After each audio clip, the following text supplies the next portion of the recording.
For centuries, they have haunted our imagination. Lifelike skulls carved from pure quartz discovered in the ruins of forgotten civilizations. Legends call them relics of the Maya, the Aztec, or perhaps something older, something not of this world. The stories whisper of 13 sacred skulls. They say these objects can heal the sick, project visions, and hold the memories of a lost race. And one story stands above them all. A young girl named Anna Mitchell-Hedges, deep in the jungles of Belize in 1924, reaches into a crumbling temple and pulls a flawless crystal skull from the darkness. They say when all 13 are brought together, a secret will be revealed, a secret that could save humanity. It's an incredible story, and it's a complete lie.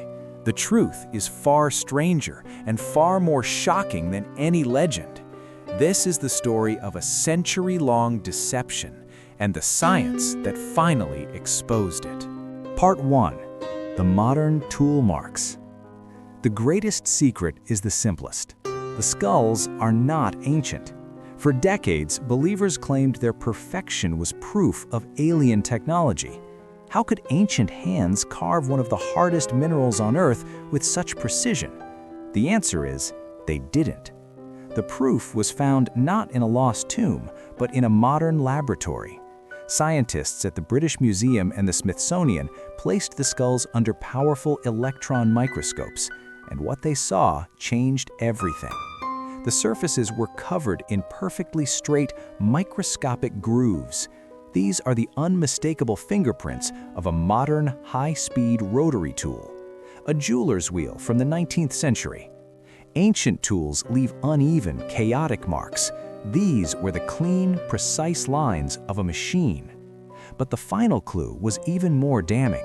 A study found traces of silicon carbide, a man-made abrasive invented in the 1890s. Finding that on a supposedly Mayan artifact is like discovering a smartphone in a pharaoh's tomb. It's impossible. The skulls weren't carved by ancient priests. They were made by machines. But if they weren't made thousands of years ago, when and where were they truly born? Part 2. The Invented Discovery. The heart of the legend is the story of Anna Mitchell-Hedges. Her dramatic discovery in a Mayan temple gives the skull its magic, but it never happened. For years, Anna told captivated audiences about finding the skull with her adventurer father, F.A. Mitchell-Hedges, at the Lubantun excavation. But a strange silence surrounds this amazing event.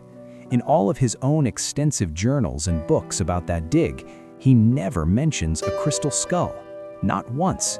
For the discovery of a lifetime, that silence is deafening. So where did it really come from? The truth lies in a dusty auction ledger. Records prove that on October 15, 1943, F.A. Mitchell-Hedges bought the skull at a Sotheby's auction in London. He paid £400 to a man named Sidney Burney, a London art dealer. The Skull of Doom wasn't pulled from a sacred altar. It was sold to the highest bidder. Anna's story of adventure only began years after her father's death. The legend wasn't discovered in the jungle. It was invented for an audience. But this begs the question, who sold the skull to the art dealer in the first place? The trail was about to lead investigators across an ocean. Part 3. The German Connection. If the Maya didn't make the skulls, who did? The evidence points not to Central America, but to 19th century Germany, specifically to a small town named Idar Oberstein. In the late 1800s, this town was the gem-cutting capital of the world. Its workshops were filled with master craftsmen, and they had just received huge shipments of quartz from Brazil. At the exact same time, a global craze for pre-Columbian artifacts was exploding. This created a massive market for fakes. The science connects the dots.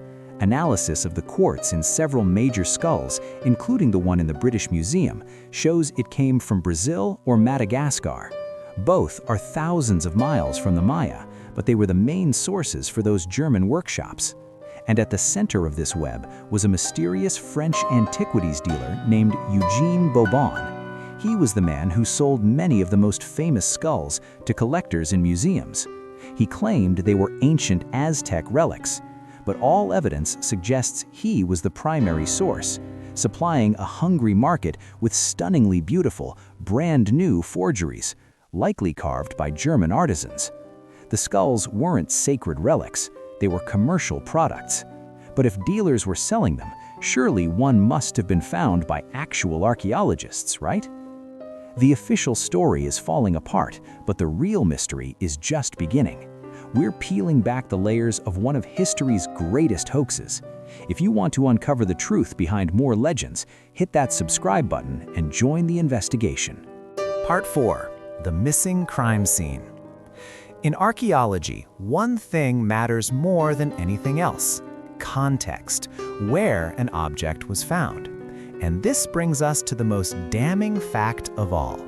Not a single one of the world's famous crystal skulls has ever been discovered in a documented scientific dig.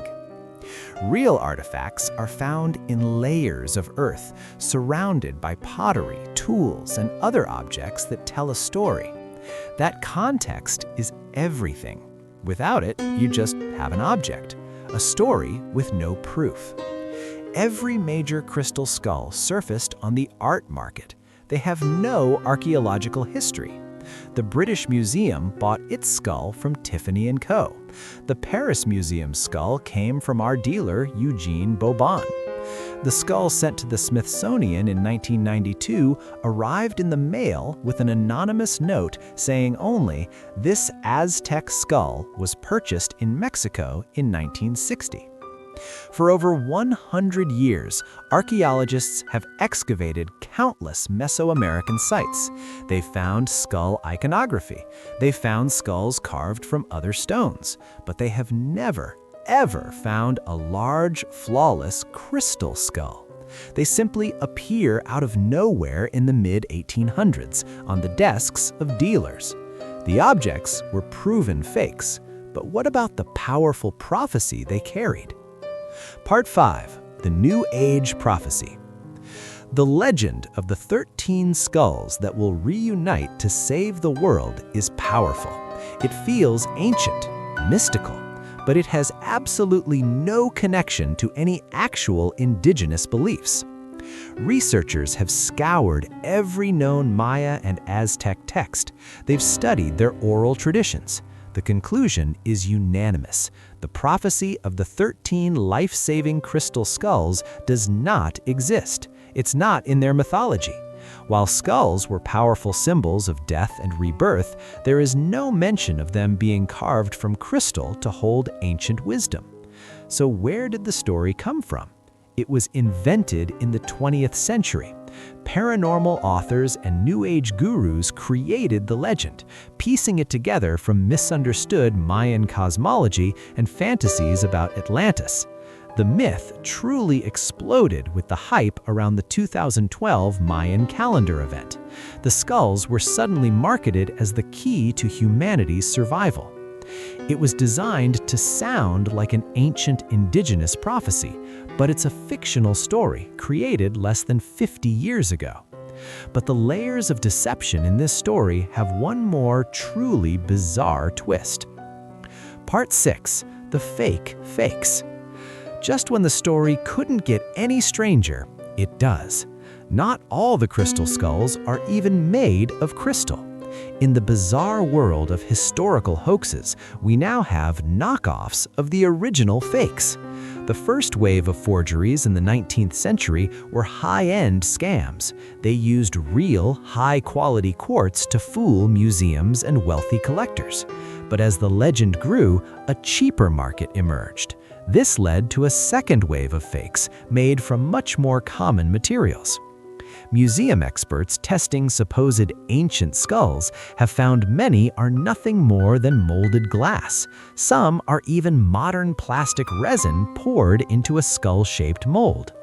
Jane McLaren Walsh, the Smithsonian anthropologist who has led the scientific investigation, has received numerous crystal skulls for analysis, only to find they are simple glass. It reveals another layer of the business. You have the expensive 19th century quartz fakes meant to fool experts, and then you have the cheap, mass-produced glass fakes sold in gift shops to those who just want to own a piece of the myth. But this leads to the biggest secret of all. If the skulls are fake, the discovery story is fake, and the prophecy is fake, why is the legend more powerful than ever? Part 7. The myth that's too good to be false. After all the science and all the evidence, the final, shocking secret isn't about the skulls. It's about us. The myth of the crystal skulls survives because we want to believe it. The scientific consensus has been clear for years. The British Museum now labels its skull as probably European 19th century. The Smithsonian is just as direct, and yet the legend is stronger than ever. Why? Because the story of a lost civilization with cosmic secrets is more exciting than the truth. That desire for wonder has been supercharged by modern media. The 2008 film Indiana Jones and a Kingdom of the Crystal Skull blasted the paranormal legend into global pop culture, cementing it in the minds of millions. This creates a cycle where the myth becomes more compelling and more profitable than the truth. For many, the scientific facts are dismissed as part of a conspiracy to hide the truth. The feeling the legend gives them is more real than the evidence itself. The crystal skull myth isn't about ancient artifacts anymore. It's about a modern belief system that has simply become too big to fail. Conclusion. The real story of the crystal skulls isn't a story of Atlantean priests or alien visitors. It's a human story. About clever German artisans, a shady French dealer, a showman of an English adventurer, and a daughter who spun a tale that captured the world's imagination. The skulls don't hold ancient wisdom. They are mirrors, and in them, we can see our own deep, desperate desire to believe in something magical. And in a way, that story, the story about us, is just as fascinating as the legend it replaced. What do you think? Why are we so drawn to myths like this, even after they've been completely debunked? Let me know your thoughts in the comments. And for more deep dives that separate fact from fiction, make sure you're subscribed. Thanks for watching.